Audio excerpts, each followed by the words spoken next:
Bangladesh cricket এটি শুধু একটি খেলাই নয়, এটি আমাদের আবেগ, আমাদের গর্ব এবং আমাদের জাতীয় পরিচয়ের অংশ। আজ আমরা জানবো কিভাবে বাংলাদেশ ক্রিকেট গড়ে উঠলো এবং কেমন করে এটি পৌঁছাচ্ছে আন্তর্জাতিক অঙ্গনে।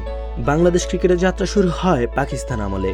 1947 সাল থেকে 1971 সাল পর্যন্ত পূর্ব পাকিস্তানের হয়ে ক্রিকেট খেলা হতো।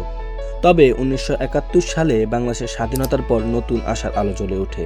1972 সালে বাংলাদেশ ক্রিকেট বোর্ড গঠিত হয়। পরের বছর 1973 সালে বাংলাদেশ প্রথম আন্তর্জাতিক ম্যাচ খেলে, তবে তখনও এটি ছিল আনুষ্ঠানিক।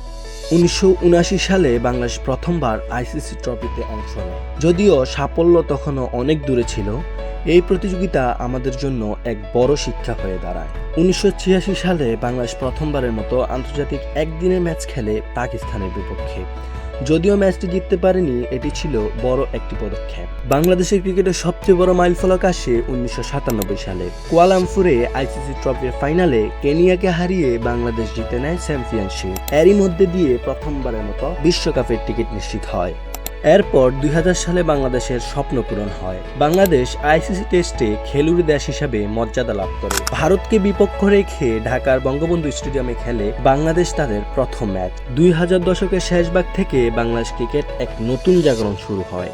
সাকিব আল হাসান, তামিম ইকবাল, মুশফিকুর রহিম এবং মাহমুদুল্লাহ রিয়াদের মতো তারকা উঠে আসেন। 2015 বিশ্বকাপে বাংলাদেশ কোয়ার্টার ফাইনালে পৌঁছায়, যা ছিল এক ঐতিহাসিক অর্জন। এরপর 2019 সালের বিশ্বকাপেও বাংলাদেশ দেখিয়েছে তাদের সামর্থ্য। আজ বাংলাদেশ ক্রিকেট শুধু মাঠেই নয়, বিশ্বমঞ্চেও গৌরব ছড়াচ্ছে। বিপিএল এর মতো প্রতিযোগিতা এবং তরুণ প্রজন্মের খেলোয়াড়দের আবির্ভাব আমাদের ভবিষ্যৎকে আরো উজ্জ্বল করছে। বাংলাদেশ ক্রিকেট এখন কেবল একটি খেলাই নয়, এটি এখন আমাদের জাতীয় অহংকার। ভবিষ্যতে আরো অনেক চমকপ্রদ মুহূর্ত তৈরি হবে, সেজন্য আমরা অপেক্ষা করছি। ধন্যবাদ।